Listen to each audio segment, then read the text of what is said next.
Richard Crouse. Would Elizabeth Taylor have been as famous, or would her the idea of Elizabeth Taylor resonate with us still had she not met Richard Burton?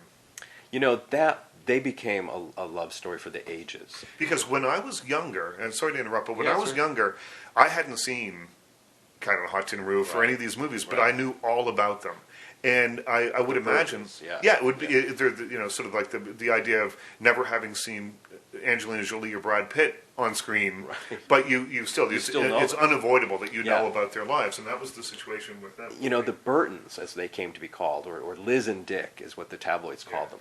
They were so famous in 1961 or 62 when they were in Rome making Cleopatra. They were so famous that at the same time John Glenn was making his Orbit of the Earth, and their scandal was going on, many tabloids chose to go with Liz and Dick on the front page and put John Glenn on page 2.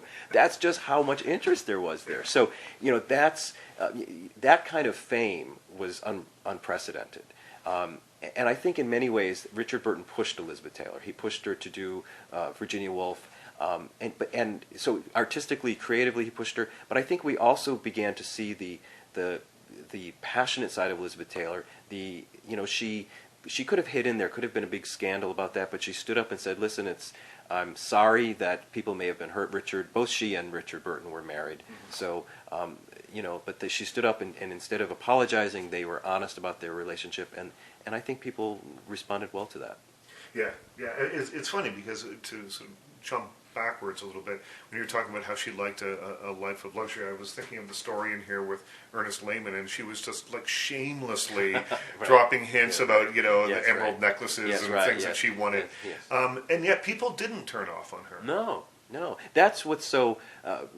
What I found so remarkable about her. My last book was on Katharine Hepburn, which was a very different story about fame, and it was about creating a public image and living behind that image. Whereas with Elizabeth Taylor, put this very honest, very authentic creation out there, which actually turns out to be authentic and actually turns out to be the real self of Elizabeth Taylor. You know, rather than looking at the public and saying, "What do they want from me?" she made us want to buy what she already had to sell. Right. And she did that by not being arrogant, by not putting on airs. She did it by a true authenticity. Well, it's interesting because you also have to wonder. I mean, in the book you talk about the white. No, what is it? The white.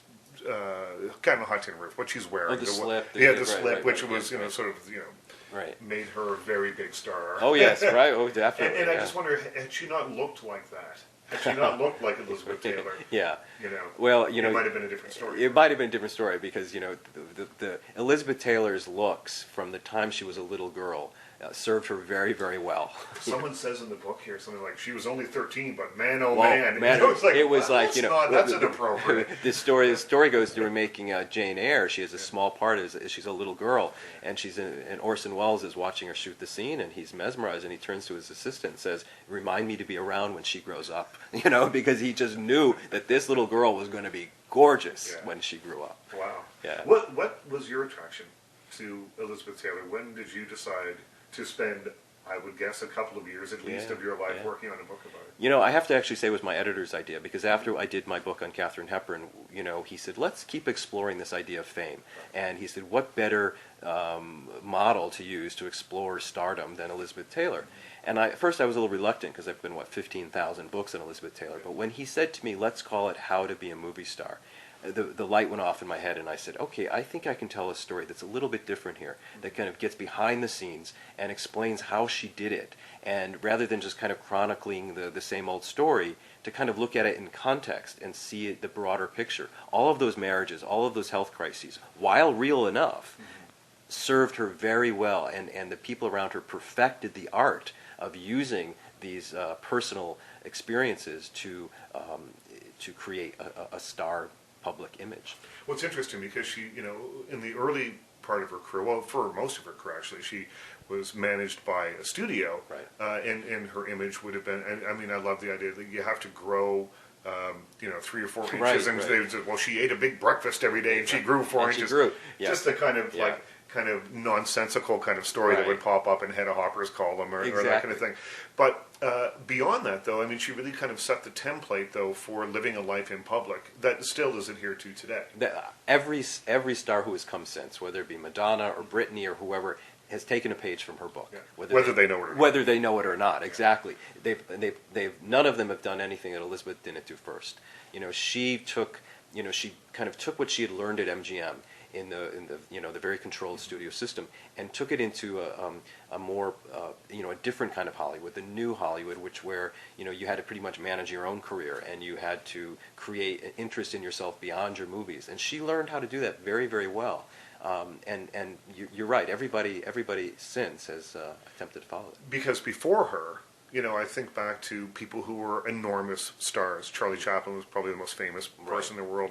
Right. Fatty Arbuckle for his time was one of those people. Right. But you didn't know anything about their personal lives, Right. and in some cases probably just as well. That's Right. what they were trying to keep that under wraps. But Right. she was much more open about that. Well, the personal lives in the studio system were manufactured. Exactly. I mean, Joan Crawford, the perfect mother. These stories came up. And they tried that a little bit with Elizabeth. I mean, there were some fan magazine articles in the late 40s and the 50s where they said, she's just a simple girl. She just wants to get married and have a happy little family in some simple little house. Nobody believed it because it just was so absurd. Nobody believed that. And so that stopped. And Elizabeth, very to her credit, eventually started saying, she says very famously, I never pretended to be an ordinary housewife. Richard Crouse.